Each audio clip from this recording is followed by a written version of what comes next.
parte de lo que vamos a ver ahora son dos temas que tienen relación, ¿ok? Y por eso vamos a empezar para no perder más tiempo. Nosotros, ¿cómo sabe nuestro cuerpo que tenemos que crecer? ¿Cómo sabemos que tenemos un dolor? ¿Y por qué llega la cigüeña realmente a nuestras casas? Bueno, en parte culpa de las hormonas, porque a veces se nos alborotan, ¿verdad? Entonces, todo esto tiene que ver con la comunicación, ¿no?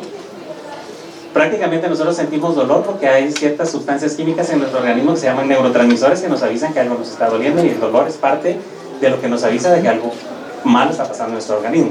La vida sería maravillosa sin dolor, pero si nosotros no nos alertamos de que tenemos algo que nos duele, pues podríamos morir de un infarto, ¿sí? ¿Y cómo sabemos que crecemos o por qué hay embarazos y un montón de situaciones en nuestro organismo? Pues se debe también a las hormonas, ¿ok?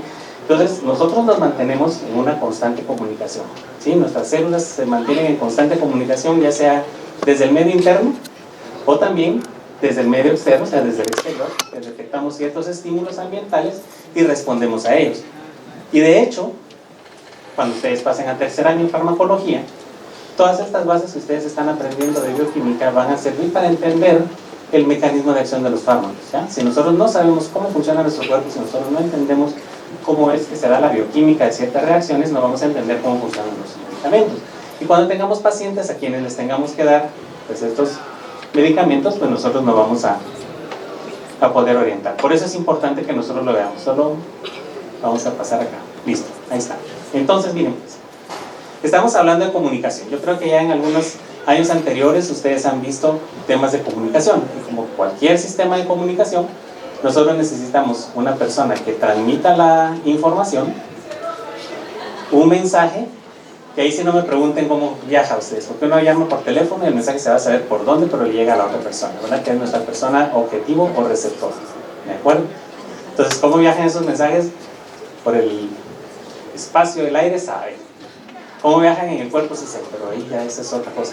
Esos son los ingenieros que saben cómo se transmiten esas señales. Pero, ¿qué tenemos aquí? Nosotros aquí tenemos lo que llamamos un transductor de esa señal. ¿Por qué? Porque nuestra voz se tiene que transmitir en un impulso eléctrico para que el aparatito ese que usamos como teléfono pues se transforme en una señal eléctrica que luego la va a recibir alguien, y el aparato la transforma otra vez en una señal auditiva, y así es como nosotros nos comunicamos. Entonces, de la misma manera, nuestro cuerpo tiene esas sustancias químicas que se producen en las células, porque definitivamente la tiene que producir una célula, que se la transmite a otra célula, y esa célula tiene que hacer una traducción de esa señal para interpretar qué es lo que tiene que hacer, ¿sí? Si tiene que crecer, si tiene que producir insulina para que nosotros tengamos niveles de glucosa normales, etc. ¿De acuerdo? Entonces, si nosotros hacemos una semejanza entre este tipo de comunicación y la comunicación celular, sería más o menos lo mismo. Hay una célula transmisora, que en este caso pues es esta célula, que es la que está produciendo los mensajes. O sea, esta produce las sustancias químicas que básicamente pueden ser o neurotransmisores o las hormonas, ¿ok?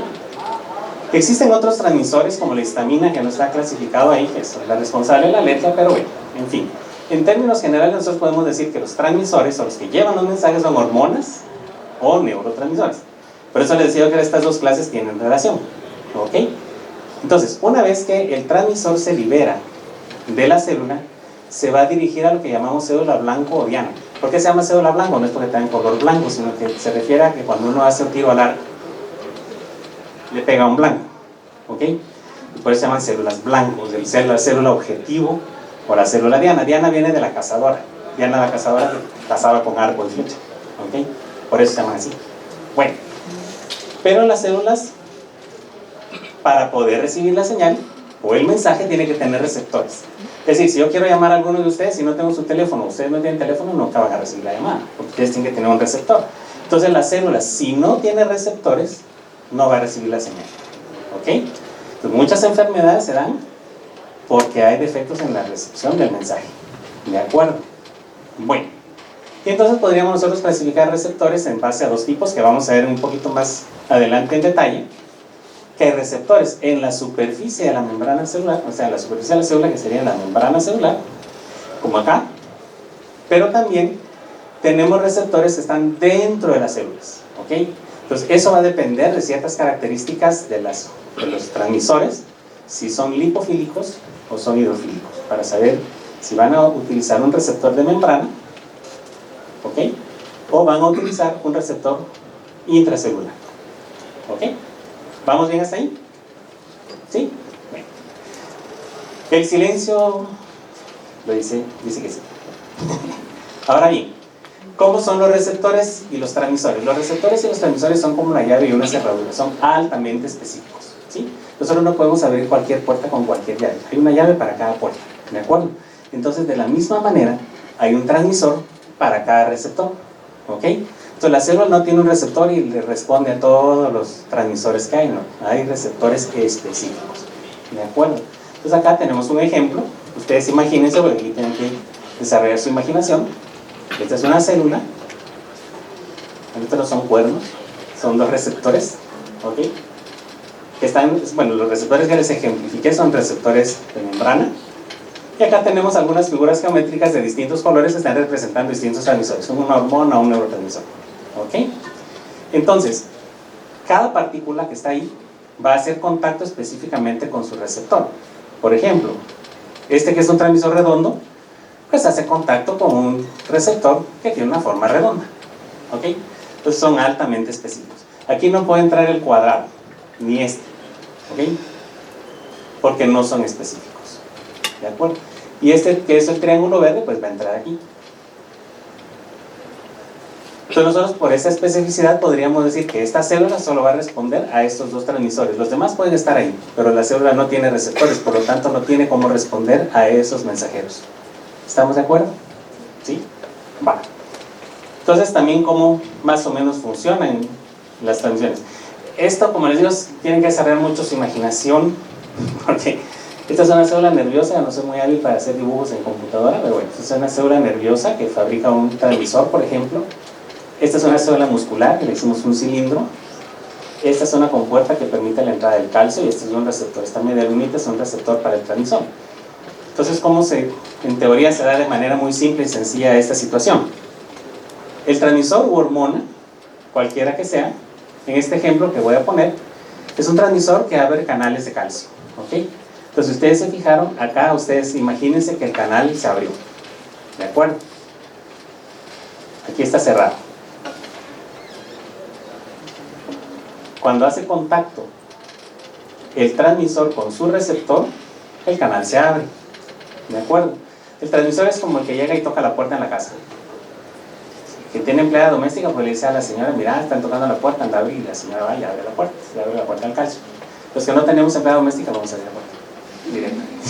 Entonces, el calcio está afuera, por ejemplo, y el calcio ya ingresa a la célula, y una vez que el calcio está dentro de las células musculares se contraen, ¿ok? Eso pues ya lo han visto ustedes en algunos otros temas. Pero para que esto suceda, no es así nada más. Entre que llega el transmisor a tocar la puerta y se abre la puerta de calcio, hay una serie de señales químicas que permiten esa entrada, y eso es lo que vamos a ver también. Eso es la transducción de la señal, ¿ok? Es decir, hey, mira, está tocando la puerta, alguien dice adentro, ah, ok, bueno, va, camina y abre la puerta. Toda esa señal, todo ese recorrido es lo que vamos a ver como transducción de la señal, ¿ok? Entonces es una manera muy sencilla. Entonces, ¿cómo trabajan, por ejemplo, los transmisores y sus receptores? Bueno, tienen varias funciones. Este es un canal. Los canales permiten la entrada de iones, ya sea calcio, potasio, sodio, etcétera, cloro, como ustedes han visto en otras unidades, y a veces están abiertos y a veces están cerrados. Todo depende de la situación fisiológica de la célula, ¿ok? Pero en el ejemplo que yo les voy a poner, el canal está cerrado, y el que está acá es el neurotransmisor.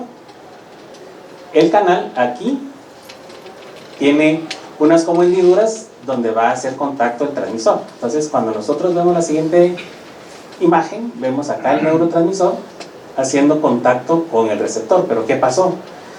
Esa señal hizo que el canal se abriera, ¿de acuerdo? Y ahora tenemos aquí iones que pueden ser sodio, potasio, calcio, cloro, que están entrando. Igual se pueden salir, ¿de acuerdo? Ustedes saben que el flujo de iones puede ser de adentro hacia afuera o de afuera hacia adentro, depende de lo que nosotros necesitemos. Si necesitamos despolarizar una célula, si necesitamos repolarizarla o hiperpolarizarla, eso va a depender del tipo de canal que estemos abriendo, ¿sí? Y del tipo de ion que esté entrando o saliendo. Esto también tiene implicaciones importantes en la farmacología. Cuando ustedes lean antiarrítmicos, cuando lean anticonvulsivantes, se van a acordar de, ojalá, para esto les tiene que ser bueno. Entonces ahora el canal está abierto, va a entrar una serie de iones y la célula va a tener una respuesta, dependiendo de qué tipo de iones estén abriendo.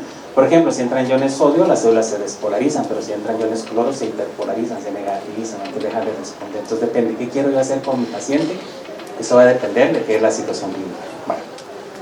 Pero otras veces sucede que el receptor está acoplado a una molécula de señalización, que puede ser, por ejemplo, la proteína G, que esa proteína G probablemente también ya la han visto en cursos de biología, que tiene funciones de activar a otras enzimas que producen la AMP cíclico, por ejemplo. Y el AMP cíclico es un segundo mensajero que hace que se den esas respuestas, por ejemplo, la apertura del canal de calcio que les está venciendo, o a veces fosforilar otras enzimas para producir, por ejemplo, glucosa, ¿ya? O gluconogénesis, o glucogenólisis, por ejemplo, en el caso de la adrenalina, etc.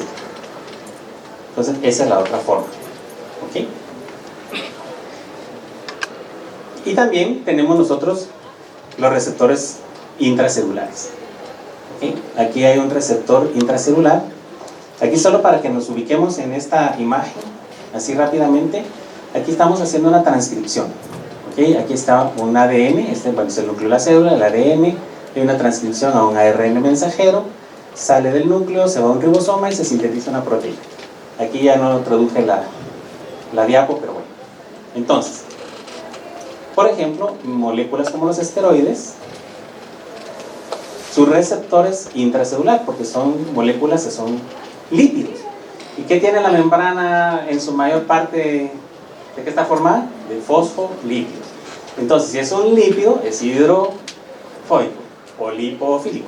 Entonces, los esteroides pueden atravesar fácilmente la membrana de fosfolípidos, se pueden acoplar a un receptor que está intracelular y este receptor los transporta al núcleo. Y los esteroides pueden tener dos acciones en general. Una son los esteroides acoplados al receptor y bloquean la transcripción de los genes. O sea, ya no vamos a poder crear un ARN mensajero, y si nosotros no podemos crear un ARN mensajero, no podemos sintetizar proteínas. ¿Okay? Entonces se disminuye la síntesis de proteínas. Y esto ocurre, ¿alguien sabe o conoce a una persona que sea asmática, por ejemplo? ¿Sí? A los asmáticos les damos esteroides para disminuir la síntesis de sustancias inflamatorias o alérgicas. ¿De acuerdo? Por este proceso. Solo que los esteroides son lentos, ¿sí? Porque tiene que ir a los genes. ¿Ok? Entonces, para eso damos esteroides. Pero ¿quién ha querido ir al gimnasio ponerse así como la roca? ¿De qué depende eso? También de esteroides. Bueno, yo digo que él hará ejercicio, ¿saben? Los esteroides, como la testosterona, los que llamamos esteroides anabólicos, tienen otra función. Igual es la misma diapositiva, pero aquí lo que pasa es que esos tipos de esteroides, al ser anabólicos, lo que hacen es facilitar la transcripción de genes. ¿Ok? Entonces tenemos más ARN, síntesis de proteínas, y aumentamos la síntesis de masa muscular. Nosotros no podemos tener más fibras musculares que con las que nacimos ustedes. Y la única forma que ustedes vean a su compañero todo flaquito, y de repente se pone musculoso, esteroides. Ah, no, que me den un batido de proteínas ahí en el gimnasio. Cuidado. Están tomando esteroides. Tienen así de la musculatura así lisas y después no funciona, entonces la cigüeña no llega. Porque la testosterona te va a inhibir el eje hipotálamo, hipófisis y suprarrenal, es más bien gonadal y ya. Todos de nada sirve. Sigue, si los ven muy musculosos, patojas. No. Bueno. Entonces, en resumen, entonces nosotros tenemos una comunicación intracelular que depende de varias sustancias químicas, se pueden ser hormonas, pueden ser transmisores, que la transmisión es altamente específica, hormona-receptor, ¿ok? Y que los receptores pueden estar localizados en la superficie de la célula o intracelulares, y que eso va a depender de si el transmisor es hidrofílico o lipofílico, o hidrofóbico o lipofóbico sería. Bueno, ahora, ¿qué tipos de comunicación celular hay? Hay parácrina, sináptica, autócrina, endócrina. ¿Y eso cómo se come? Bueno, más fácil. Se los voy a poner así. Una comunicación parácrina es cuando ustedes platican con sus amigos, para tus amigos, vean los amigos cercanos, parácrina. O sea, la célula libera un transmisor y tiene influencia sobre las células que están cercanas.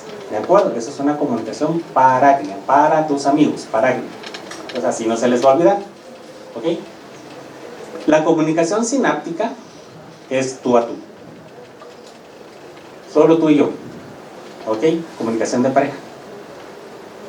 Esa es una comunicación sináptica. ¿Por qué? Porque el transmisor se libera en un espacio que se llama espacio sináptico y solo tiene influencia en la célula vecina, no en la vecina. Ojo, pues la cigüeña. Entonces, solo en la célula que está cercana. ¿De acuerdo? Esa es una comunicación sináptica. ¿Okay? Parácrina es con tus amigos, los que están cerca. Sináptica, más cerca todavía. Va. ¿Qué es una comunicación autócrina? Cuando te hablas a ti mismo. ¿Cuántas veces platicamos con nosotros mismos? Bueno, o sea, las células liberan transmisores que pueden tener, la misma célula puede tener receptores para este transmisor. Esos transmisores funcionan como reguladores. ¿Ok? Nosotros liberamos una cierta cantidad de neurotransmisores para producir un efecto, pero ese efecto no dura toda la vida. ¿Ok? Se apaga. Entonces, una forma de regular la liberación de transmisores es que este transmisor viene acá, se une acá y la señal que manda ya no mande más transmisor. ¿Ok? Un ejemplo muy sencillo puede ser, ustedes ahora me están escuchando, entonces en sus oídos están formando transmisores que se están transmitiendo la señal auditiva hacia su cerebro y escuchan mi voz. Pero si yo me callo, automáticamente dejan de escuchar mi voz. O sea, son rapidísimas las señales intracelulares. Si ustedes siguieran escuchando mi voz después de que yo me callo, tendríamos problemas. Pues estarían alucinando. Alucinamos con el profesor, van a decir ustedes, ya alucinan conmigo. Pero bueno. Ok. Entonces, autócrina es conmigo mismo y sirven como reguladores. A veces aumentan más la liberación del transmisor o, en la mayoría de casos, disminuye la liberación del transmisor. Eso es para mantener todo bajo control, para que la respuesta no se exagere. ¿De acuerdo? Va. Y como vamos a hablar de hormonas, pues nos vamos a meter a la comunicación endocrina. Y pues menos mal ahora hay tecnología para explicarlo. Cuando ustedes hacen una teleconferencia a distancia, es decir, el mensaje llega a personas que están lejos. ¿Ok? Entonces, ahí la célula fabrica la hormona pasa por el torrente sanguíneo y llega a órganos distantes. ¿Ok? Por ejemplo, la hormona estimulante de la ovulación en las mujeres. ¿Dónde queda la hipófisis? Aquí, ¿verdad? Una línea que traza aquí en el puente de la nariz y aquí a la mitad de la cabeza y queda la hipófisis. Ahí se produce la FSH y la LH. ¿Dónde actúa? En los ovarios. ¿Dónde quedan los ovarios? Y por ejemplo, lejos. Entonces es una comunicación endocrina. ¿De acuerdo? Se une la hormona, se produce en una célula, en una glándula, y luego se transmite por la sangre a órganos que están distantes. Como que ustedes hagan una teleconferencia, es una comunicación endocrina, con gente a distancia. ¿Vamos bien?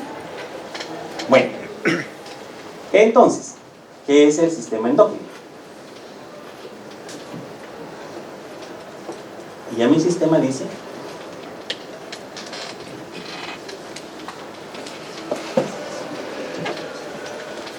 gracias.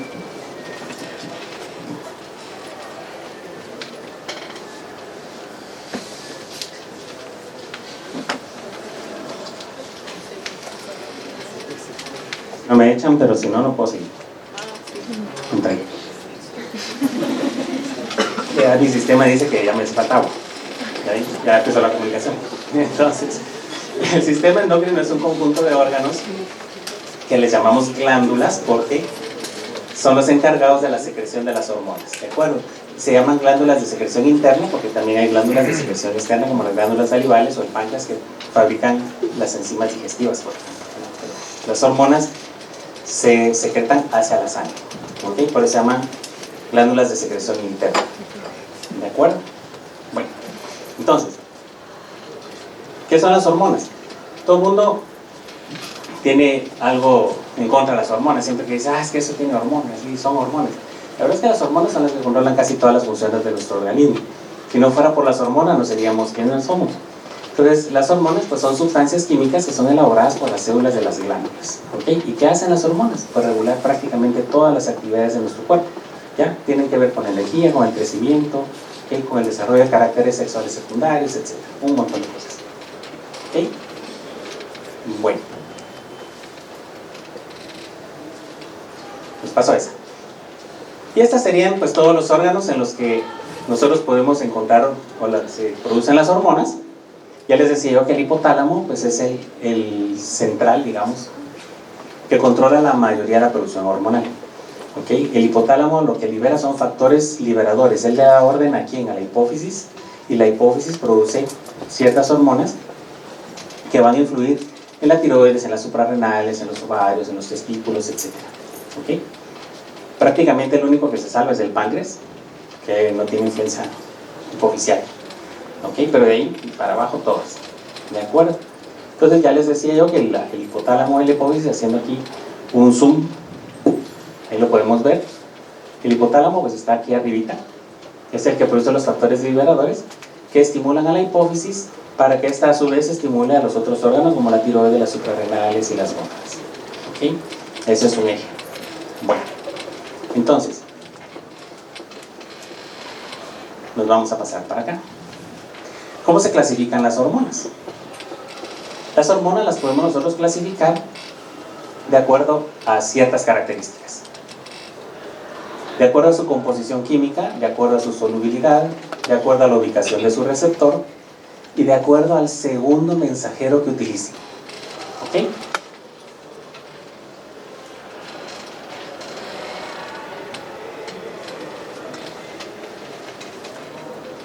Ahí está. Listo. Perfecto. Entonces miremos más.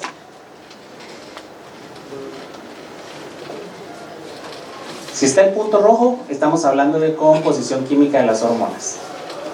¿De acuerdo? Composición química de las hormonas en rojo.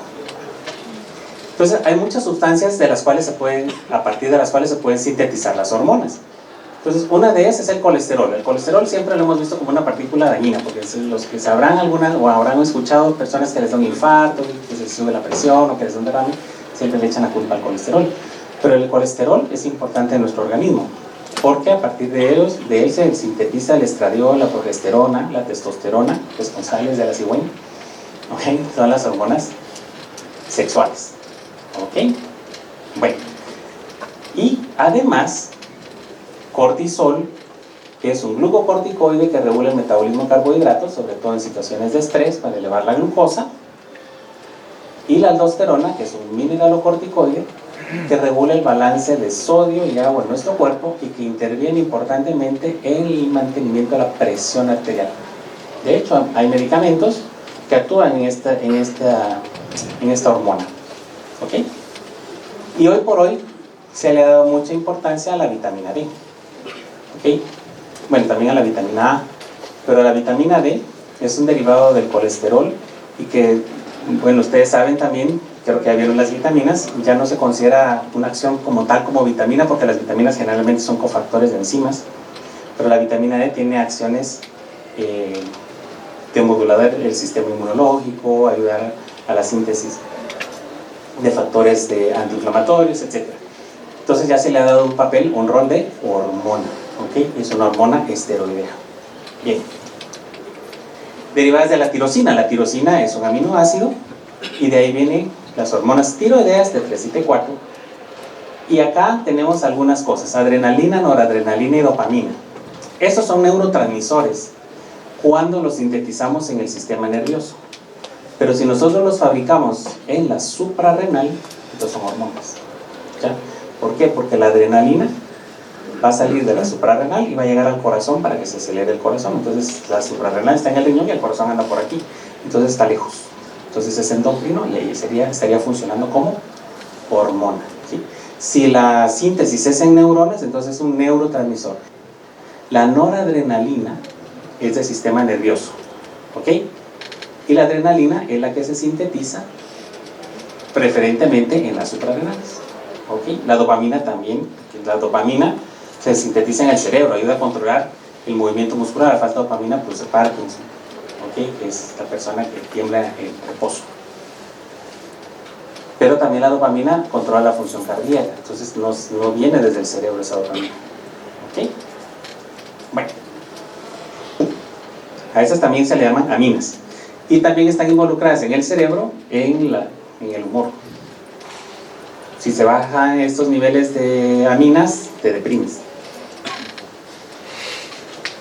Bueno, péptidos son fragmentos de una secuencia corta de aminoácidos.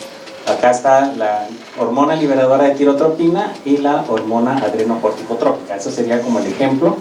Y también tenemos a la angiotensina, importante en la presión arterial también. ¿Ok? Bueno. Glucoproteínas.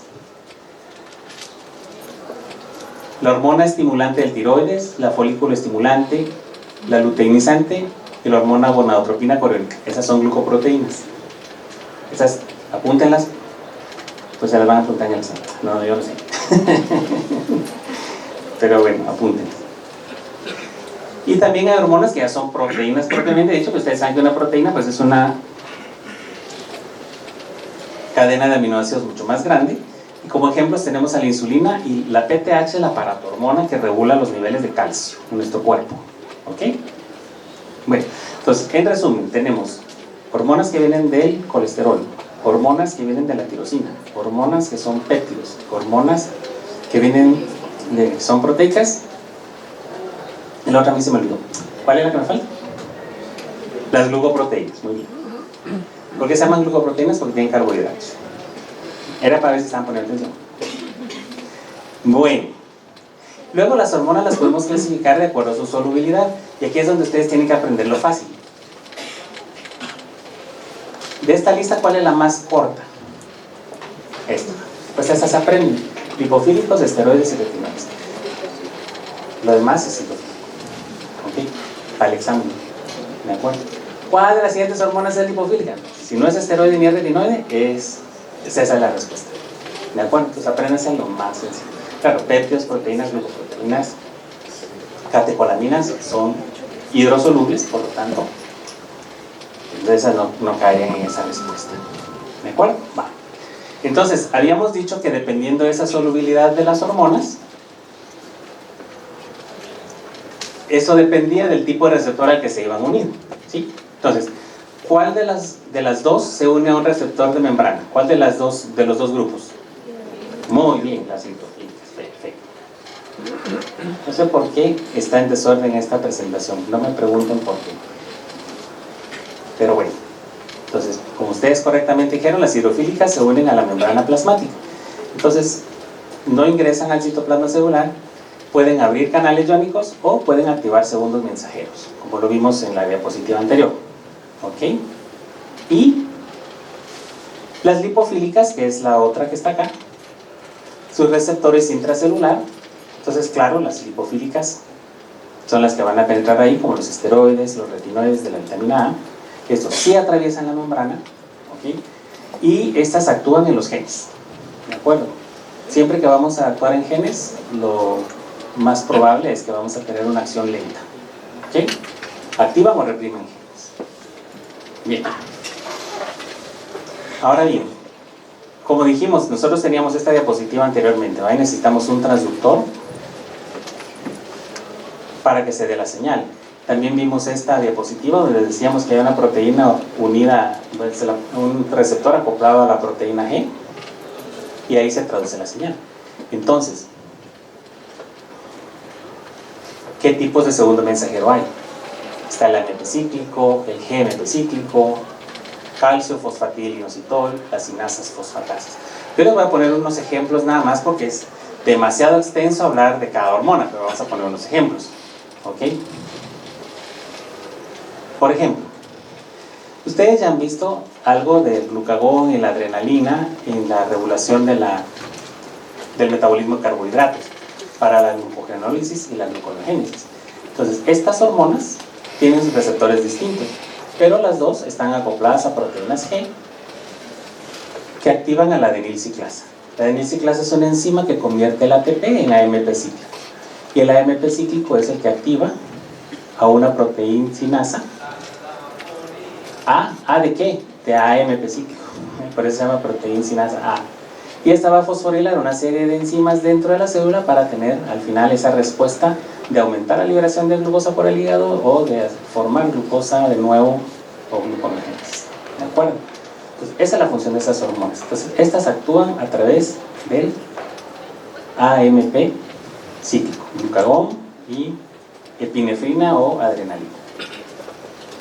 Ahora, ¿se acuerdan que el calcio dijimos que servía para contraer los músculos? En los vasos sanguíneos hay células musculares lisas que también responden a calcio. Entonces, por ejemplo, cuando nosotros tenemos, me voy a pasar para acá, porque es por la adrenalina.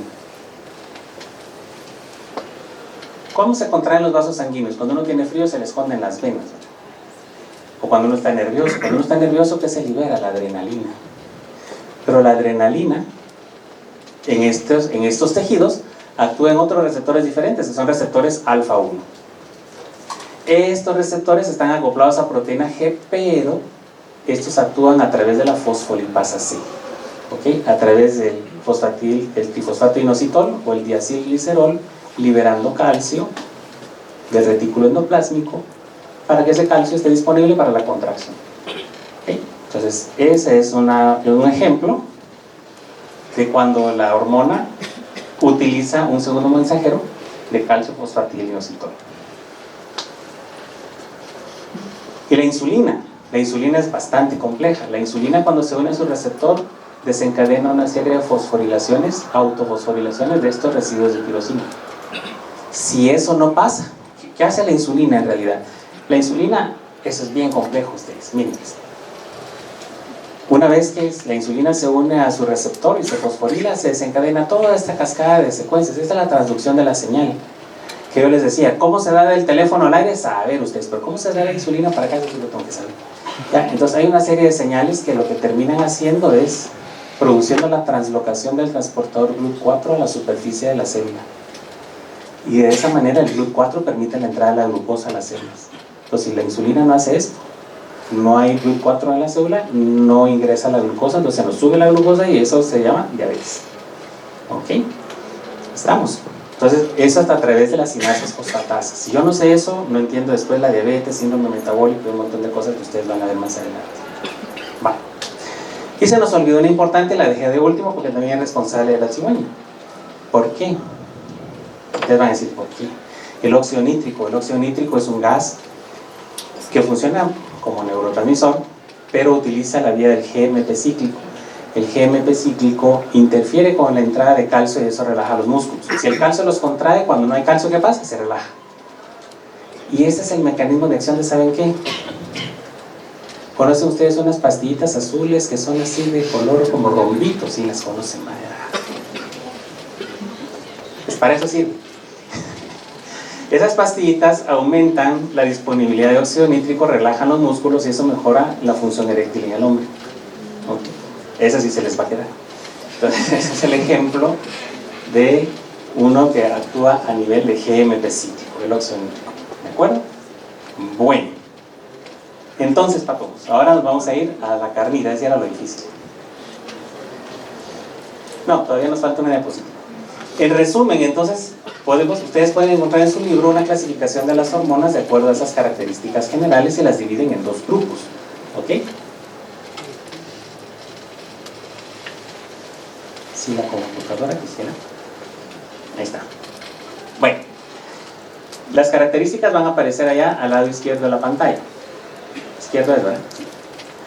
Entonces, por ejemplo, en cuanto a solubilidad, las del grupo 1 son las lipofílicas y las del grupo 2 son las hidrofílicas. Entonces ya sabemos, ¿verdad? Lipofílicas, esteroides, retinoides, listo. Todas las demás son del grupo 2. Si son lipofílicas,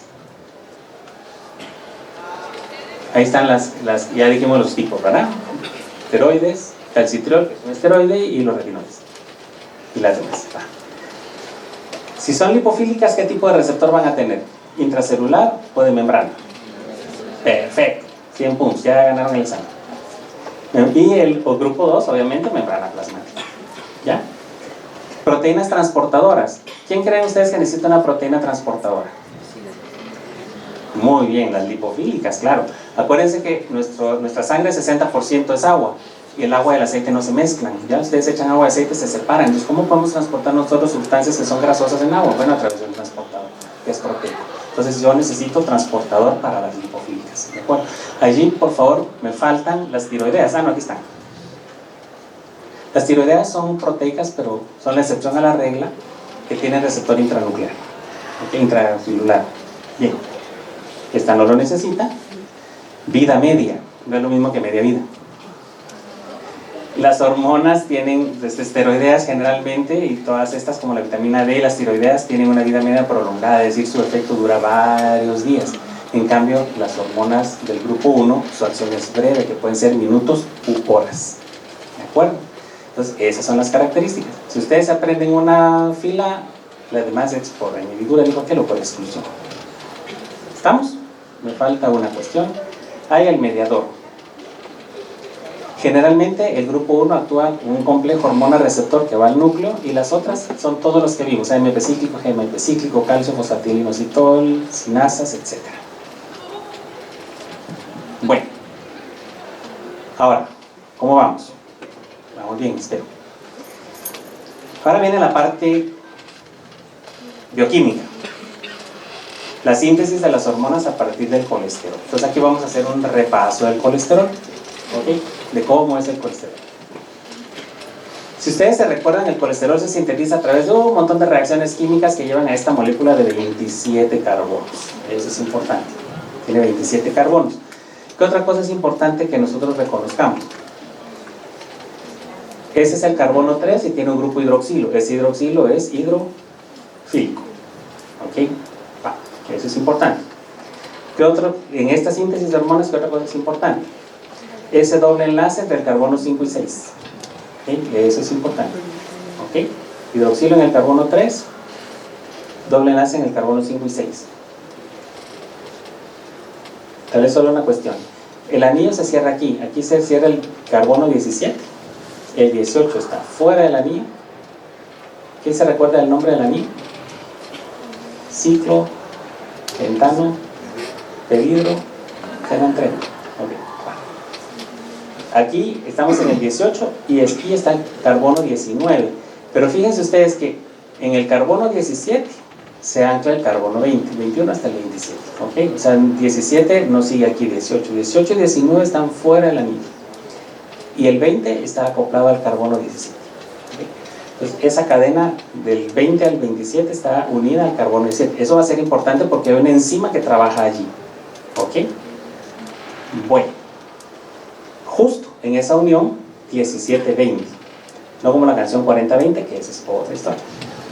¿Ya? Bueno. Entonces, ¿cuáles son las hormonas esteroideas? Cortisol, aldosterona, las hormonas sexuales y el calcitriol. ¿Okay? O la vitamina D, la forma activa de la vitamina D, que es el calcitriol. Entonces vamos a empezar por las hormonas interesantes, las hormonas sexuales. Testosterona y estrógenos, que son las clasificadas comúnmente como las hormonas sexuales masculinas y femeninas. Entonces, hormonas femeninas: progesterona de 21 carbonos, eso se les tiene que quedar. Estrógenos de 18 carbonos. ¿Okay? Entonces la progesterona de 21 y los estrógenos son 3: estradiol, estriol y estrona. ¿Ok? ¿Estamos bien ahí? Bueno.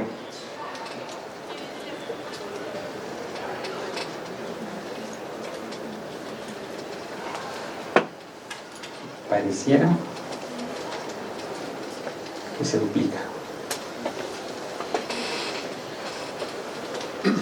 Ahora vienen las hormonas masculinas o andrógenos. ¿Ok? Testosterona. Y en realidad puse la dihidrotestosterona, pero en realidad la dihidrotestosterona es la forma activa de la testosterona. ¿Okay? No te sirve de nada producir testosterona si no la activas. ¿Ya? Esta es la que tiene la función activa de hormona. ¿De acuerdo? Entonces, esa es, la puse porque es testosterona y dihidrotestosterona. Hay unos intermediarios por ahí, pero los vamos a ver. ¿A partir de dónde se sintetizan las hormonas esteroideas? Bueno, lo primero que nosotros vamos a hacer, aunque esta molécula del colesterol está un poquito diferente a la que les enseñé al principio, Pero lo primero que vamos a hacer es quitarle 6 carbonos a esta estructura de colesterol. ¿Okay? Si le quito 6 a 27, ¿cuánto me queda? 21. Entonces me va a quedar una molécula de 21 carbonos. ¿Okay? Entonces esto lo hace una enzima que pertenece a un grupo de enzimas que se llaman las citocromo P450. Pero básicamente es la enzima que rompe la cadena de colesterol. ¿Okay? Y eso quiere decir esta, activada por la hormona adrenocorticotrópica. ¿Está? Entonces esta enzima lo que hace es romper esa cadena, la separa, y entonces nosotros tenemos una molécula de 21 carbonos que se llama pregnenolona, y esta otra cosa que cuesta pronunciarla, isocaproaldehído. Esta no nos interesa. Va. ¿Estamos? Pregnenolona. ¿Qué creen ustedes que se puede sintetizar a partir de la pregnenolona que tiene 21 carbonos? La progesterona, perfecto. Que la progesterona tiene 21 carbonos. ¿Okay? Para hacer, entonces, por ejemplo, estrógenos, ¿qué tengo que hacer? Le tengo que quitar 3 carbonos, porque los estrógenos tienen 18, 19, 20, 21, sin 3, todavía hace matemáticas. Bueno, entonces, miren, pues primero vamos a ver algunas situaciones. ¿Cuáles son las enzimas involucradas en la síntesis de andrógenos? Participan en este orden más o menos. Una que se llama 17-hidroxilasa. Si dice hidroxilasa, ¿qué va a hacer? Poner un hidroxilo. ¿En dónde? En el carbono 17. ¿Ok? Va. Luego la 17-20 liasa. ¿Qué hacen las liasas? Lo lían todo, ¿verdad? Liar es hacer un lío. ¿Qué hacen las liasas? Rompen, muy bien, estableciendo dobles enlaces. Entonces, si dice 17-20, ¿dónde va a romper?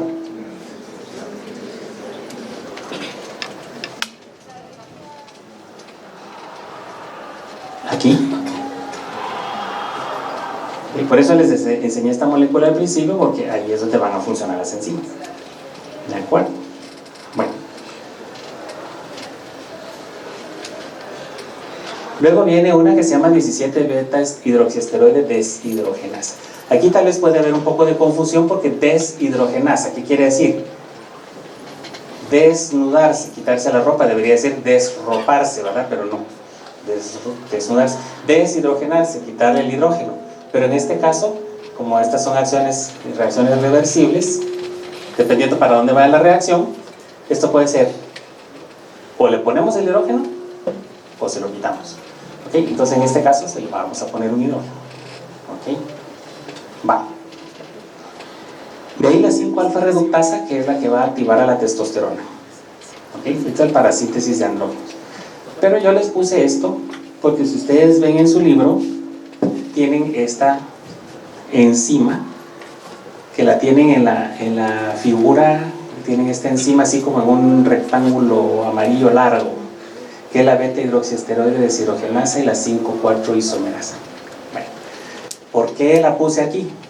Porque el producto de esta enzima es sustrato de esta, el producto de esta es sustrato de esta, el producto de esta es sustrato de esta. ¿Ok? Solo para que recordemos eso, el producto, sustrato y eso, bueno. Sustrato colesterol, enzima la P450, unión del complejo hormona-enzima, y se separan y me da pregnenolona y el isocaproaldehído y la enzima que hay. Entonces este es el producto, estos son los productos. ¿Okay?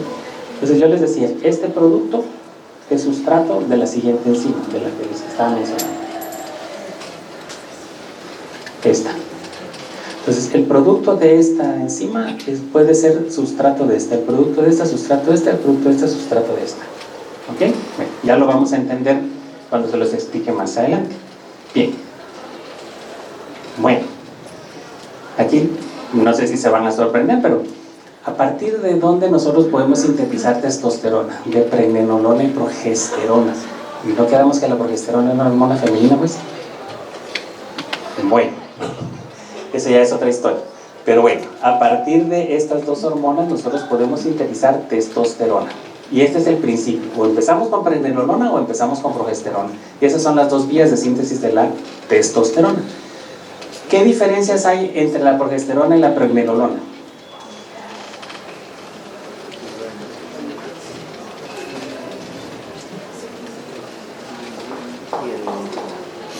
Aquí tenemos un doble enlace, más bien sería un grupo ceto, en vez de un hidroxilo, ¿verdad? Entonces aquí perdimos el hidrógeno. ¿Y acá qué pasó? El enlace estaba entre el 5 y 6 y ahora está entre el 4 y 5. Eso es una isomerización, ¿verdad? Entonces, ¿qué tiene que pasar aquí? Esa enzima que les había contado antes. La 3-beta hidroxiesteroide 3. ¿Este qué carbono es? 3. Entonces, esta actúa aquí. ¿Ok? La 3-beta hidroxi lo que hace es quitarle el hidroxi. Deshidrogenasa, le quita un hidrógeno y nos queda esto. ¿Ok? Claro, pierde un hidrógeno. Entonces, el oxígeno no tiene más que agarrarse con los dos bracitos al anillo del ciclopentano. Entonces, hace un doble enlace. Pues se queda suelto. Entonces, se va a caer. ¿Ok? Entonces, hace un doble enlace si ya no tiene hidrógeno. Va. ¿Y qué hace la otra? La otra se llama 5,4 isomerasa, ¿vale? Esa es la que va a cambiar el enlace. ¿Ok? Lo va a pasar del 5 a 6 al 4 a 5.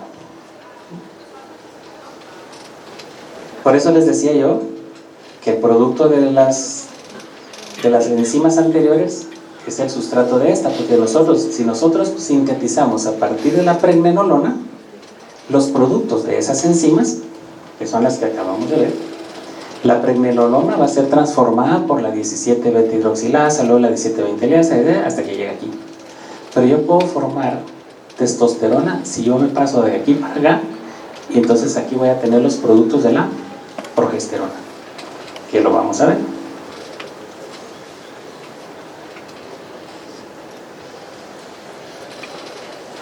Ahí está.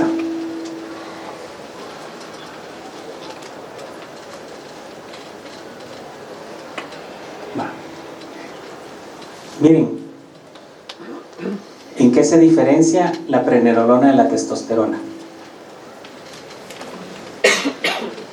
Otra vez tenemos esto, o sea que necesita otra vez la 3-beta hidroxiesteroide deshidrogenasa y la 5,4 isomerasa. Ok, ¿sí? Para hacer esto. Pero miren, le sobra esta cadena. Aquí es donde interviene la liasa para romper esto. Pero tiene un hidroxilo y las liasas ponen doble enlace. Entonces, ¿qué pasa? Bueno, hay una serie de pasos para llegar a esto. Pues miremos los pasos. Vamos a ver si funcionan, porque la animación aquí no está funcionando muy bien. Pero bueno, entonces empecemos con la pregnenolona. Ahorita vamos a hacer un zoom para que ustedes lo vayan viendo. Miren pues. Pregnenolona. 17 alfa hidroxilasa, 17, carbono 17, hidroxilasa, le ponen hidroxilo. Eso es lo que pasa. ¿Y cómo se llama? 17 hidroxipregnenolona. Por ahí está fácil. ¿Ya? Esa es la primera reacción. La pregnenolona entonces se convierte en 17 hidroxipregnenolona. ¿Por quién? Por la 17 hidroxilasa que le ponen hidroxilo en el carbono 17. Va. Siguiente. ¿Quién interviene ahora? Una liasa. ¿Sí? Vamos a hacer el zoom.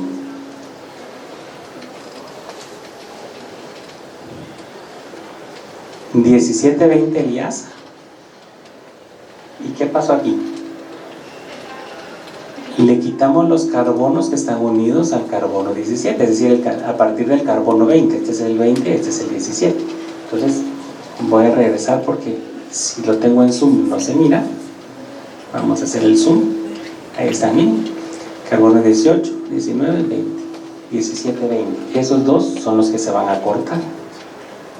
Por aquí tendrían que cambiar de color. Ahí está. Cambiar de color. Entonces la 17-20 liasa te corta la unión entre el carbono 17 y el 20. Y va a establecer un doble enlace. Tal cual, miren. Aquí está el doble enlace. ¿Cómo se llama esto? Dehidroepiandrosterona. ¿Ok? ONA por esto, que es un grupo ceto. ONA. Bueno. Y ahora vamos a ver qué pasa. Le damos el zoom. ¿Se acuerdan de la deshidrogenasa? ¿Sí? Solo que yo les dije que como estas reacciones son reversibles, deshidrogenasa quiere decir quitar un hidrógeno, pero si vamos en la vía al revés, se lo ponemos. O sea, si yo voy de aquí para acá, le quito el hidrógeno y me queda esto. Pero si yo vengo de aquí para acá, le pongo el hidrógeno, entonces me queda un hidroxilo aquí mismo. Y esto se llama androstenediol. Diol, dos ol, dos OH. Los OH son alcoholes, entonces cuando tienes dos OH es diol. ¿Ok? Eso va a ser importante más adelante para la síntesis de estrógenos. ¿Ok? ¿Estamos? Entonces, repasemos. Venimos de la pregnenolona,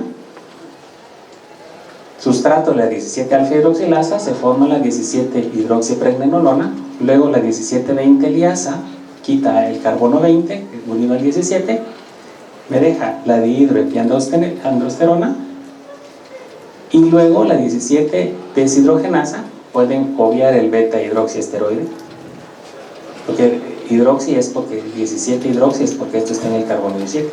Le quita el hidrógeno, le pone el hidrógeno y tenemos androstenediol. Pero yo quiero testosterona, entonces ¿qué hacemos? La testosterona es esta. Doble enlace aquí y cambiar el doble enlace aquí. ¿Qué enzima tiene que trabajar aquí?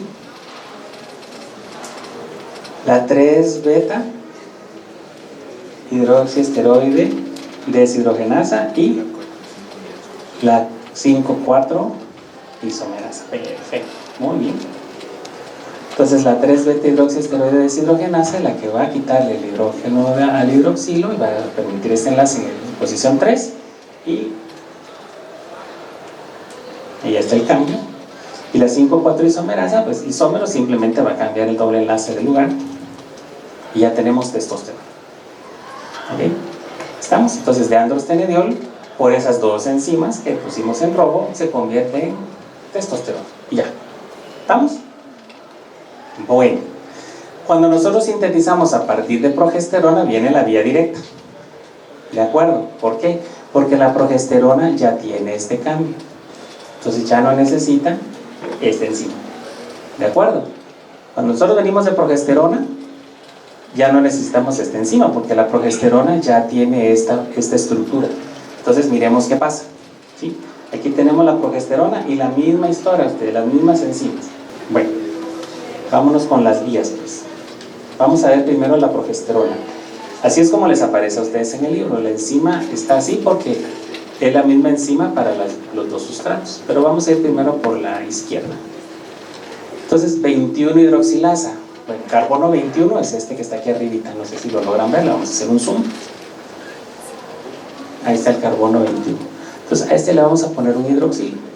¿Ok? El carbono 21, la 21 hidroxilasa. El nombre se lo han de haber puesto porque este fue el primero que descubrieron. Se llama 11-desoxicorticosterona. Desoxicorticosterona. ¿Y cómo así? Sí, aquí tiene un hidroxilo. Sí, pero es que le falta un hidroxilo en el carbono 11. Entonces, por eso les digo que se lo pusieron después, porque lo que pasa es que después viene la 11-beta hidroxilasa que le pone el hidroxilo en el carbono 11. Pero vamos a seguir. Este es el 11. ¿Ok? Entonces, claro, si lo ves de aquí para acá, a este le falta el hidroxilo en el carbono 11, por eso se llama 11-desoxicorticosterona. ¿De acuerdo? ¿Sí me entienden? ¿Sí? Si lo ves de aquí para acá, le quito el hidroxilo, porque esta enzima hace eso, le quita el hidroxilo de acá, entonces es el 11-desoxicorticosterona. Pero como lo estamos formando, venimos de arriba abajo, entonces la beta hidroxilasa en el carbono 11 le pone el hidroxilo y entonces ya tenemos corticosterona. ¿Ok? Un paso más. Y este es el paso más complejo, porque aquí ocurre una hidroxilación y luego una hidroxilación, una deshidrogenación más bien, y este es un aldehído, un radical aldehído en el carbono 18, y eso ya es el aldosterona. Eso la hace la 18 hidroxilasa y la 18 hidroxideshidrogenasa. Lo que pasa es que aquí te ponen ya la reacción final, no te ponen los pasos de la primera hidroxilación y luego la reducción de ese hidroxilo para volverlo aldehído. Eso no lo ponen en el libro, ¿de acuerdo? Pero no vale la pena que ustedes aprendan tanto detalle, solo saber que esta enzima tiene dos funciones: hidroxilar y luego deshidrogenar al hidróxido para generar aldosterona. ¿Ok? Por eso se llama 18 hidroxilasa, 18 hidroxideshidrogenasa. Es la enzima más complicada quizá que podamos tener aquí. Ahora, la 17 hidroxiprogesterona me va a dar cortisol. El paso aquí es más breve, miren. Aquí solo interviene la 21 hidroxilasa, hace exactamente lo mismo, se llama 11-desoxicortisol, viene de la hidroxiprogesterona, ¿ok? De la 17 hidroxiprogesterona. Y luego la misma 11-beta-hidroxilasa lo hidroxila en el carbono 11 y ya tenemos cortisol, se acabó la historia. ¿Okay? Aquí ya no necesitamos esta. ¿De acuerdo? ¿Vamos bien?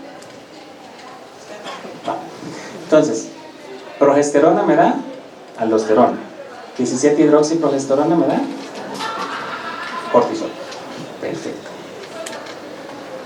Ahí están las dos vías ya sintéticas.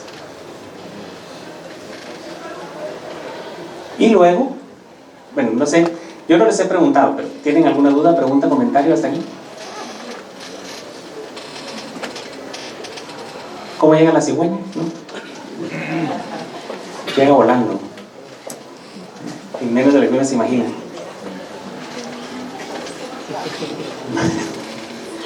¿Sentís? Híjole, la cigüeña. Pobre. ¿Y cómo pasó? Bueno, eso es para otra plática. Bueno, miren pues, ahora veamos. Aquí ya terminamos con la síntesis de todas estas hormonas. Ahora, siempre se hormona derivada del colesterol, pero es la vitamina D, la forma activa de la vitamina D. Nosotros acumulamos 7-dehidrocolesterol en la piel, que por acción del sol se convierte en colecalciferol, que es la vitamina D, que incluso te la puedes tomar en los suplementos, ¿verdad? Las vitaminas que te venden en los supermercados, farmacias y cosas de vitaminas, la que te venden es colecalciferol. ¿Ok? Esa vitamina D no es activa, patojos. Esa vitamina D no hace nada. ¿Ok? Para que la vitamina D pueda funcionar en tu cuerpo, ¿cuál es la acción principal de la vitamina D?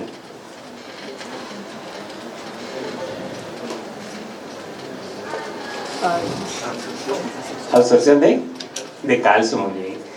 Aumenta la absorción de calcio intestinal y disminuye la pérdida de calcio por la orina y fija el calcio a los huesos, o sea, para eso sirve la vitamina D en términos generales, ¿verdad? Pero tiene otras funciones que les decía yo, la regulación de la insulina, el óxido nítrico, la presión arterial, etcétera, etcétera. Por eso se considera una hormona. Pero cuando nosotros tomamos vitamina D, la tomamos en forma de colecalciferol. Siempre tiene su hidroxilo en la posición 3.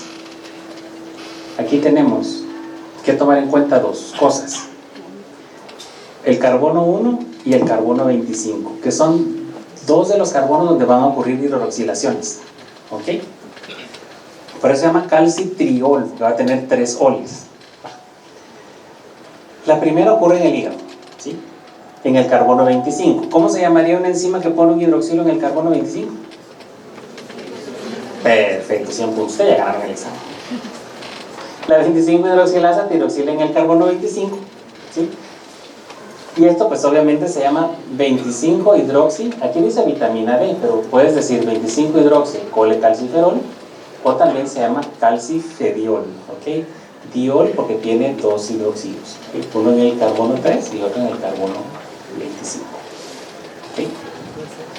Ahora, el siguiente paso es en el riñón. El riñón es el importante porque el riñón es el que activa la vitamina D, ¿ok? Le pone un segundo hidroxilo en el carbono 1. ¿Cómo se llama una enzima que pone un hidroxilo en el carbono 1? Solo que se llama 1-alfa hidroxilasa, tiene un apellido antes, ¿verdad? 1-alfa hidroxilasa, entonces esto se convierte en 1,25-dihidroxicolecalciferol, 1,25-dihidroxicolecalciferol, vitamina D para abreviar, o calcitriol. ¿Por qué? Porque tiene 3. Miren, tiene 1, 2, 3, calcitriol, y esta es la forma activa de la vitamina D. Entonces lo importante es que esta es la vitamina D que se va a activar solo si nosotros necesitamos vitamina D. Entonces está sujeta a regulación por nuestro propio organismo. Si los niveles de calcio bajan, se activa la aparatormona activa la 1-hidroxilasa, perdón que se los diga así tan rápido, pero eso no está en el tema. Pero Cuando los niveles, entonces aumenta la absorción de calcio, disminuye la eliminación de calcio por el riñón y se nivelan los niveles de calcio. Entonces se apaga la parotormona y ya no produce salfibrosinasa. Entonces se detiene la activación de vitamina D. Entonces la intoxicación por vitamina D puede existir, pero en una supramegadosis de vitamina D. Pero ¿qué pasa? ¿Qué pasa con los pacientes que tienen insuficiencia renal? No podrían activar la vitamina D. ¿Cómo le doy vitamina D a un paciente que tiene insuficiencia renal si no le sirven los riñones para activarla? Le tengo que dar directamente calcitriol. ¿Okay? Pero este está más delicado, este medicamento, digamos, este suplemento, porque este ya no está bajo regulación hormonal, porque ya es activo. Entonces te lo tomas y va a empezar a absorber calcio. Problemas de que haya mucho calcio en tu cuerpo, sí, puede haber un paro cardíaco, puede tener la tensión nerviosa, calambres musculares, te puede morir. Entonces, así, sencillo. ¿Okay? Entonces es más seguro tomar este tipo de vitamina, aún esta, porque también hay para los pacientes que tienen problema hepático. Un cirrótico, por ejemplo, no podría activar este paso, y si no se activa, pues igual no va a pasar esto. ¿Okay? Pues por eso les digo yo, estas son cosas que ustedes tienen que saber, porque depende del paciente que ustedes tengan enfrente, tienen que decidir qué suplemento le van a dar de vitamina D. ¿Ok? Bueno. Y ahora nos vamos a pasar a algunas hormonas proteicas, como las hormonas tiroideas, o más bien péptidos. Muy maratónico, ¿verdad? Pero bueno. Esta en realidad pues es parte de la clase de histo, pero solo se los pongo para que ustedes tengan una idea de cómo funcionaría la tiroides. Si nosotros hacemos un corte de la glándula tiroidea, acá tenemos las células de tiroides y aquí tenemos una sustancia que le llamamos coloide. ¿Okay? ¿Y qué es eso? Aquí es donde se va a almacenar las hormonas tiroideas. ¿A partir de qué se forman las hormonas tiroideas? De yodo. Entonces es muy importante que nosotros consumamos yodo. En mis tiempos, si ustedes ponían un poquito de sal y le echaban limón, se ponía azul. Era una reacción que indicaba que la sal tenía yodo. Y eso es por ley en ¿cómo se llama? Enriquecimiento, digamos, de la sal para que tengamos yodo. Pero si ustedes hacen la prueba ahora con la sal, le echan limón, no pasa nada. Están ahorrando el yodo. Bueno, importante el yodo, sobre todo en mujeres que van a quedar embarazadas o que quedan embarazadas, porque la falta de yodo no produce suficiente hormona tiroidea y el niño nace con malformaciones cardíacas, malformaciones del sistema nervioso, malformaciones del paladar. Entonces es muy importante que una mujer tenga suficiente reserva de yodo y de ácido fólico también, pero bueno, ahorita estamos con el yodo. Entonces, ¿cómo se sintetizan las hormonas tiroideas? Esto a veces es un poquito complicado, pero empecemos por el principio. Primero necesitamos yodo. ¿Ok? Entonces, si nosotros nos ubicamos un poco, digamos que esta sería la célula y aquí estaría el coloide. ¿Sí? Para que nos ubicamos. Esta sería la célula, este es el coloide. Entonces, lo primero que vamos a hacer nosotros, pues es captar yodo. El yodo es un elemento escaso en la tierra, ustedes. Entonces, no hay mucho. Entonces nosotros con un transportador de sodio, yodo y potasio, nosotros capturamos el yodo. ¿Ok? Y luego nosotros hacemos una reducción de ese yodo, ya se convierte en yoduro. ¿Qué es lo que ocurre después? En el libro les hablan a ustedes de una organificación. ¿Sí? Organificación quiere decir unir esa molécula a una molécula orgánica, que es una proteína. Y la proteína, ustedes están haciendo interferencia a los dos micrófonos, es la tiroglobulina. La tiroglobulina es una proteína muy grande que se llama tiroglobulina porque tiene residuos de tirosina. Por eso es que decimos que las hormonas tiroideas derivan de la tirosina.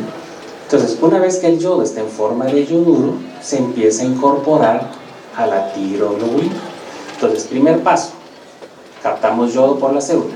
Segundo paso, lo oxidamos a yoduro. Tercer paso, se incorpora el yoduro a la tiroglobulina, a los residuos de tirosina. ¿Ok?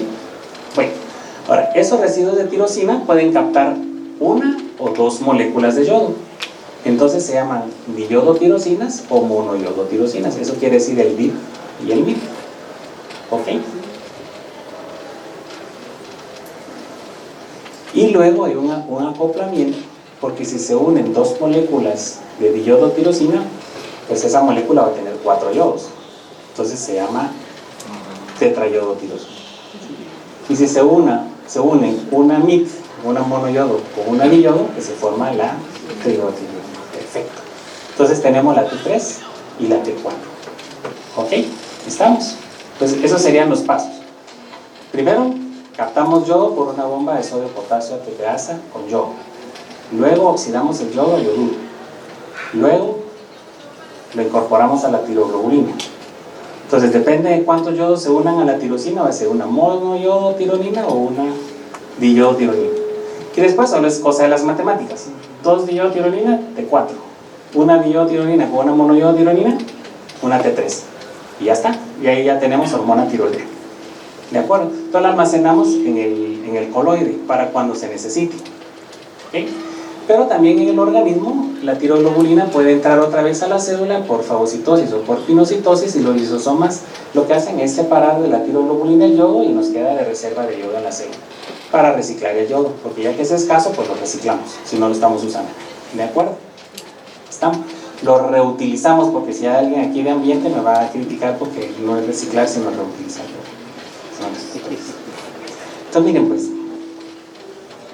como les dije, ustedes tienen que tener buena imaginación. Esas son esa es la tiroglobulina y estos serían los residuos de tirosina.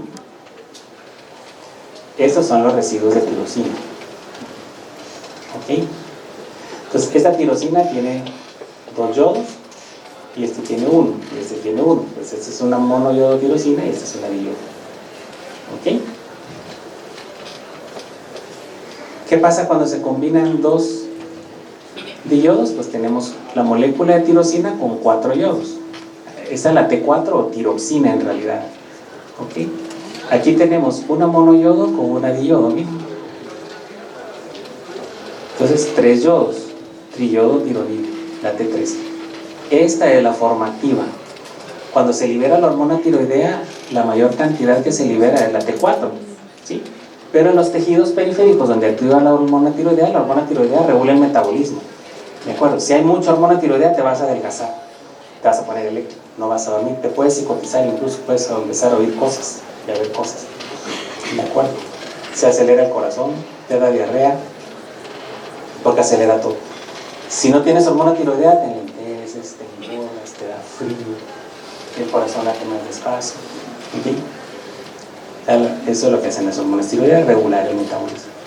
Entonces la T3 reversa se llama así porque, si ustedes ven, están al revés los yodos. Aquí tiene 2, aquí tiene 1, por eso se llama T3 reversa. Cuando nosotros estamos en un estado de estrés, pero estrés no porque vamos a tener examen, sino por ejemplo hay alguien que tiene una enfermedad muy severa, le dio un infarto, tiene una infección diseminada en el organismo, eso puede alterar el balance de las hormonas tiroideas. Entonces se aumenta la síntesis de T3 reversa, esta es inactiva. Y eso es para proteger al organismo de lo que llamamos catabolismo. Ya les dije, si la hormona tiroidea está muy activa, vamos a bajar de peso, vamos a empezar a consumir masa muscular, energía, y el paciente en un estado de un infarto o una infección diseminada necesita esa energía para salir de esa crisis. Yo creo que es este micrófono el que me hace interferencia con el otro, pero bueno, vamos a ver si podemos seguir. ¿Sí está claro entonces cómo se forman las hormonas tiroideas? Va. Entonces miren pues, yo les hice aquí un resumen. Primero captación de yodo con el transportador sodio-potasio-yodo, luego oxidación del yodo por la tioperoxidasa, y luego se une a la tiroglobulina. Eso es la organificación en los residuos de tirosina. Va a dar tiempo por si alguien copia, si no, pues igual esto se va a quedar grabado. Luego, dependiendo de la cantidad de yodos a las tirosinas, son monoyodotirosina, MIT, o diyodotirosina, DIT. Y luego el acoplamiento para T3 y T4 es 2 moléculas de diyodo forman la T4, tiroxina. Una de MIT y una de DIT, o sea, una monoyodo y una diyodo, pues formarían la triyodotirosina. Y si quedan al revés los yodos, es la T3 reversa, que es inactiva. Bueno, ya vamos para todos, no se desesperen. Ya nos vamos acostumbrando porque falta mucho.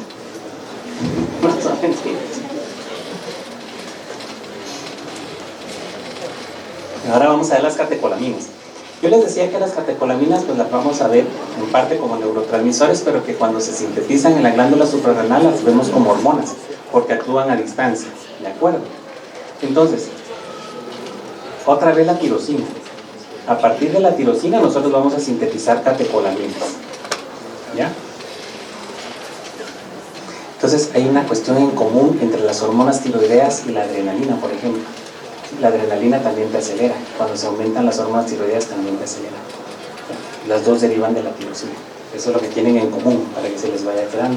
Ustedes ven a un paciente hipertenso, muy ansioso, que se queja de diarrea, que entra adelgazado, tiene taquicardia, búsquenle hormona tiroidea. No piensen que está nervioso. ¿Okay?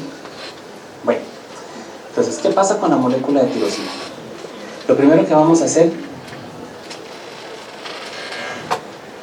es colocarle un hidroxilo acá mismo. La única diferencia que va a haber entre la tirosina y la dopa.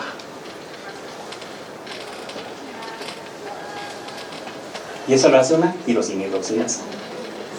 Encima que pone un hidroxilo a la tirosina hidroxilasa. Y esto se llama dopa. Dihidroxifenilamina. Ese es el nombre de esta cosa. Dihidroxifenilamina. Hidroxis, fenil, este es el anillo-fenil y esto es el grupo amino. A mí no me pregunten, pero bueno, es el grupo amino. Dihidroxifenil, este es el anillo-fenil, amino. ¿Ok? ¿Y ahora qué tenemos que hacer? Lo tenemos que descarboxilar. Entonces ahora viene una descarboxilación. ¿Dónde está el grupo carboxilo? Aquí arriba, miren. Quitamos el grupo carboxilo y ya tenemos la dopamina. ¿Ok? Perdón, me equivoqué. Esta es la fenilalanina, perdón, pato. Esta sería dihidroxifenilalanina, perdón. Dihidroxifenilalanina. Y esta sí es la hidroxifenilamina, porque esa es la dopamina. Aquí me equivoqué, no, esta es la fenilalanina. ¿Okay? Pero dopa y dopamina, para fines prácticos. Entonces, esta está muy facilita. Tirosina hidroxilasa, dopa descarboxilasa y se acabó. 2 enzimas nada más. Para síntesis de dopamina. Dopamina interviene en las reacciones de placer. ¿Okay? Pues cuando una persona consume drogas como la cocaína, aumenta los niveles de dopamina. Y eso es lo que lo hace sentirse. De ahí viene la palabra dopado. Estás dopado. Bueno. Entonces, sigamos. Bueno, tiene otras funciones, en realidad controla la presión arterial, controla los movimientos y bueno, otras cosas, pero bueno, dentro de la parte de donde tenemos las emociones, controla las adicciones. Bien, dopamina, a partir de la dopamina yo voy a sintetizar norepinefrina o noradrenalina o adrenalina, pero hay 2 pasos para llegar a eso. Entonces lo primero que vamos a hacer es hidroxilar a la dopamina. ¿Ya? Se hidroxila aquí y entonces esa hidroxilación que es por la dopamina hidroxilasa nos da norepinefrina. ¿Ok? Y luego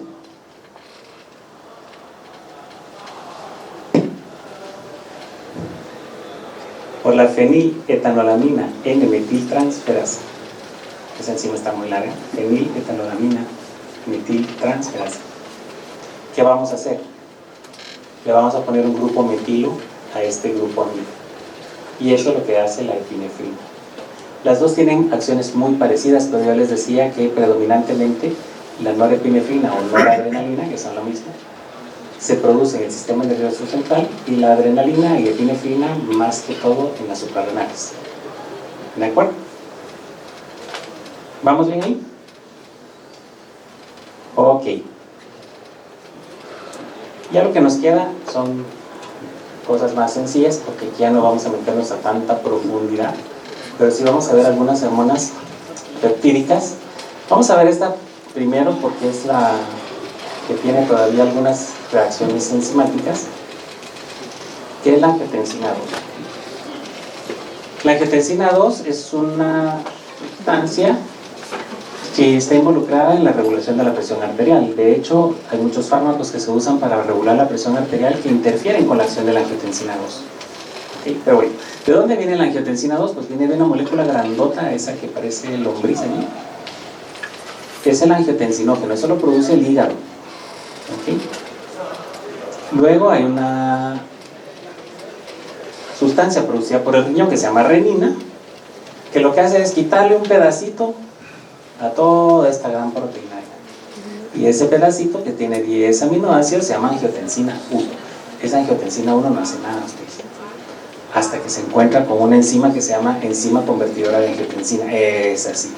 Porque esa le quita otro pedacito, le quita 2 aminoácidos, entonces este se convierte en un péptido de 8, 10, 8. Este tiene como 400 o más. Estos son 10, imagínense qué desperdicio. De 400, 10 y luego 8. Entonces la ECA, la enzima convertidora de angiotensina, es la que convierte la angiotensina 1 en angiotensina 2 porque le quita un pedacito. ¿Ya? Y ya como angiotensina 2 tiene efectos sobre la presión arterial. ¿Okay? Contrae los vasos sanguíneos, se sube la presión, retiene sal y agua porque estimula la producción de aldosterona y te sube la presión. ¿Okay? Entonces, tenemos otro esquemita por acá, que está más ilustrado. El hígado es el que produce el angiotensinógeno, el riñón produce la renina, y cuando estos dos se encuentran, el angiotensinógeno, del angiotensinógeno se deriva la angiotensina 1. Y luego la ECA, que está en diversos tejidos de nuestro organismo, principalmente en el pulmón, se convierte en angiotensina 2. La angiotensina 2, les decía yo, produce vasoconstricción, aumenta la producción de aldosterona, que retiene sal y agua, y eso aumenta la presión. Esto es algo normal porque si tienes un accidente y tienes una hemorragia, este sistema renina-angiotensina te mantiene la presión arterial. Pero en un paciente que es hipertenso, este sistema renina-angiotensina no da problemas. ¿De acuerdo? Entonces nosotros tenemos que inhibir a este sistema para poder bajar la presión al paciente. ¿Okay? ¿Estamos bien ahí? De hecho se puso de moda porque, digamos que en el... Eso era lo que les decía yo. Hay una enzima que se llama la ECA2, que es la aminopeptidasa. La ECA2 está involucrada en la susceptibilidad de las infecciones de los pacientes por COVID. ¿Okay? Pues el paciente se infecta por COVID, el COVID utiliza la ECA2 como un receptor para infectarnos. ¿De acuerdo? Entonces había una serie de dudas si los pacientes que tomaban medicamentos que alteraban la función de la ECA, porque hay medicamentos que alteran la función de la ECA, tenían mayor susceptibilidad, eso quedó demostrado que no. Pero esa es la parte en la que, ¿por qué se contagia uno por COVID? Es por la ECA. Y la disminución de la ECA hace que el problema del paciente sea peor. ¿Ok? Bien, ahora ya saben algo de eso. Con la angiotensina estamos bien ahí. Eso es lo único que vamos a ver de angiotensina. Nos vamos a pasar a dos hormonas proteicas que son la insulina y la paratormona. De esta básicamente lo que vamos a aprender es que es una preprohormona. Ese es básicamente el concepto que queremos que ustedes se queden. ¿Ok? Entonces lo que pasa es que ustedes se acuerdan que a veces hay ciertas enzimas que se liberan como poloenzimas o son, no, pero no, sino como simógenos. Bueno, las hormonas pueden ser prohormonas porque no son activas todavía. Entonces eso le pasa a la paratormona y le pasa a la insulina. ¿Okay? Entonces este tipo se sintetizan en el retículo endoplasmático rugoso como todas las proteínas. Una prohormona pues es una hormona que no es activa, ¿sí? Tiene una secuencia de aminoácidos mayor que la hormona activa y se debe fragmentar. Y una preprohormona es la secuencia de aminoácidos que dirige la molécula hacia el retículo endoplásico y se elimina de la prohormona. Para que lo vayamos entendiendo, les voy a poner aquí el ejemplo de la paratormona. Primero, ¿dónde se sintetiza la hormona paratiroidea? Paratormona. Esta es la imagen de la tiroides. Ustedes saben de caso que la tiroides la estamos viendo así. Pero si yo le doy vuelta a esto, vemos los botones, ¿verdad? Bueno, esos botones serían las paratiroides. Solo que son solo 4, aquí hay un montón. ¿Okay? Entonces, aquí sería la tiroides vista normal. Y atrás de la tiroides están las paratiroides, por eso se llama paratiroides, esa es la connotación. Entonces aquí estamos viendo a la tiroides desde atrás, y estas son las 4 glándulas paratiroideas que producen la paratormona. ¿Okay? Bueno, entonces, ya dijimos, ahí se sintetiza la hormona paratiroidea. Esta es la encargada de regular los niveles de calcio, porque les decía yo, esta es la que llega al riñón a decirle, oye tú, necesitamos calcio. Entonces activa a la alfa hidroxilasa para que se active la vitamina D, y la vitamina D empieza a absorber calcio del intestino y deje de orinarlo, es decir, de eliminar el bolo. Entonces miren pues,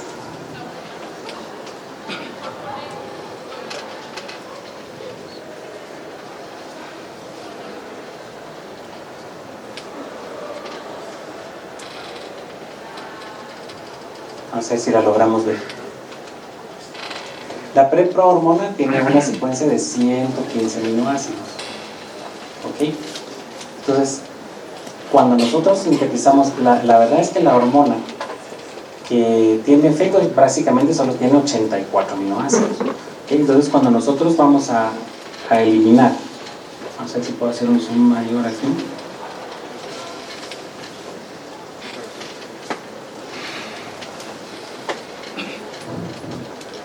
De aquí para acá son los 84 aminoácidos, que son 84. Digamos que son la secuencia activa, digamos. Y esta, de aquí para acá, sería ya con la preprohormona. Lo que pasa es que aquí tenemos una secuencia hasta 90, sería la prohormona. El resto que sobra sería la prehormona. ¿Sí? Entonces empezamos con una secuencia de 115 aminoácidos, esa es la preprohormona. Le quitamos ese resto para que me queden 90 aminoácidos, esa es la prohormona. Y luego la hormona activa es la de 84.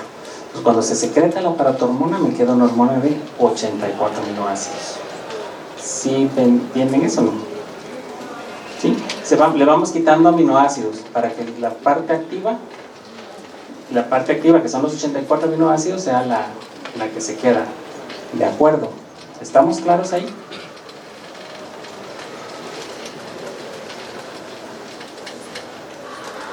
A ver si no me equivoqué yo con las cuentas de números. Porque son 40, 30. Sí, ahí estamos. Lo mismo le pasa a la insulina. Aquí no está en la figura, no está como preprohormona, aquí realmente ya solo es prohormona, porque la insulina realmente son solo estas dos cadenas mismas. La cadena alfa y la cadena beta, que están unidas por puentes disulfuro, pero como prohormona tiene esto que está aquí, que se llama péptido C. Entonces, cuando nosotros secretamos la insulina, en realidad la insulina se secreta como prohormona. ¿Okay? Entonces, cuando nosotros vamos a utilizar la insulina se tiene que fragmentar de aquí y de aquí, y ya solo deja las cadenas alfa y beta.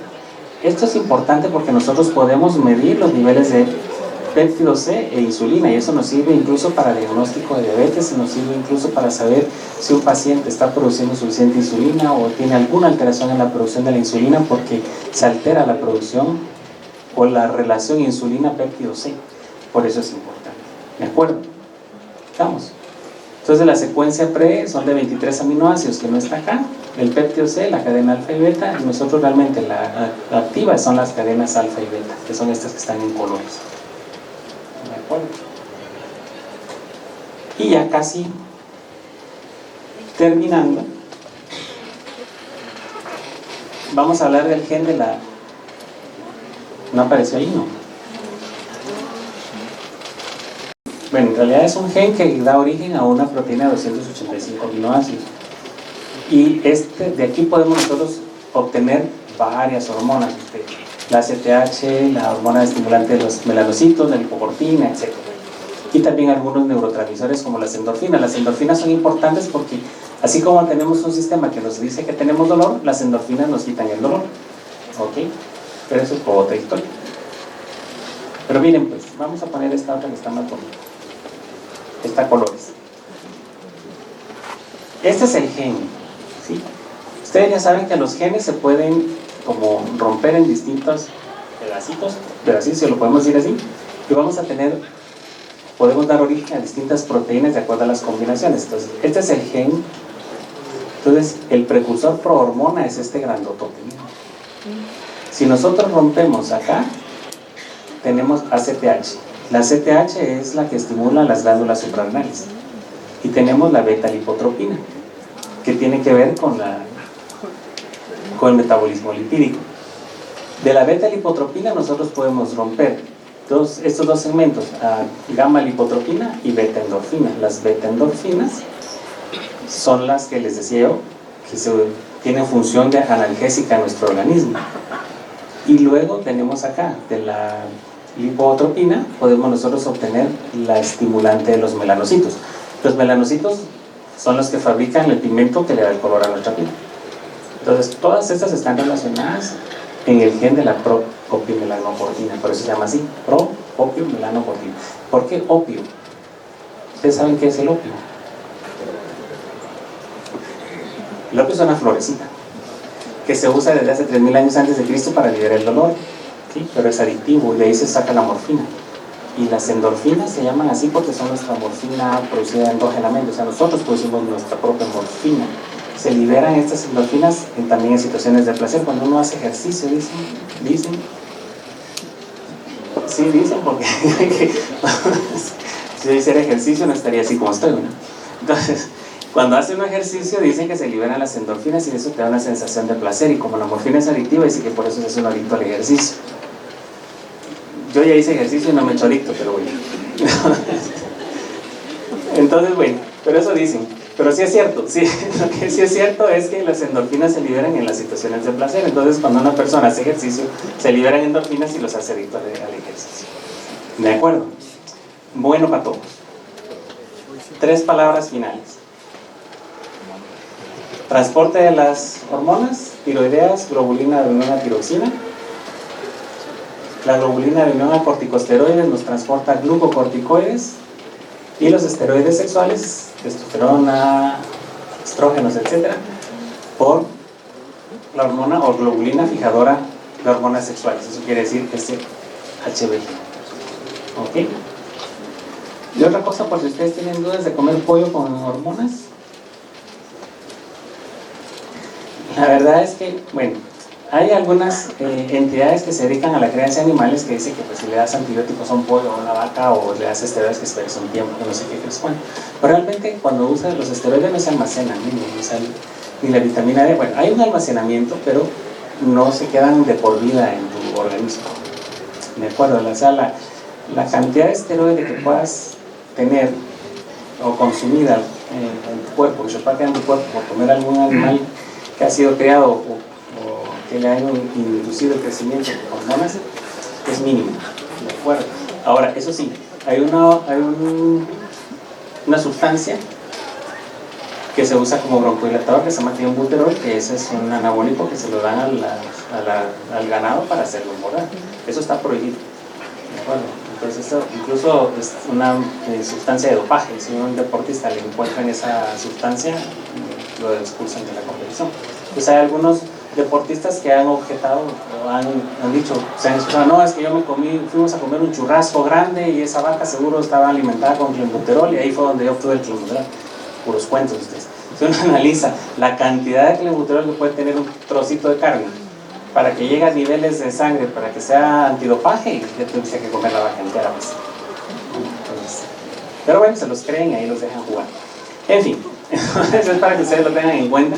Pues algún día trabajan en la WADA. La WADA no es la Guadalupe, la WADA es la Agencia Antidopaje, la Agencia Mundial Antidopaje. Bueno, para todos. Y yo creo que ahí estamos. Aquí se acabaría la plática, solo tal vez, por eso les decía, las hormonas se inactivan por proteólisis, hidroxilación, conjugación, y los metabolitos se excretan en la orina, o a veces en la sangre, y lo que decíamos, ¿verdad? Podemos utilizarlos, necio con la cigüeña, ¿verdad? Algunas pruebas de embarazo pues se basan en esos productos de degradación de las hormonas, y por eso nos podemos hacer diagnóstico, ¿de acuerdo? Bueno, Pato, no sé si tienen alguna duda, pregunta o comentario.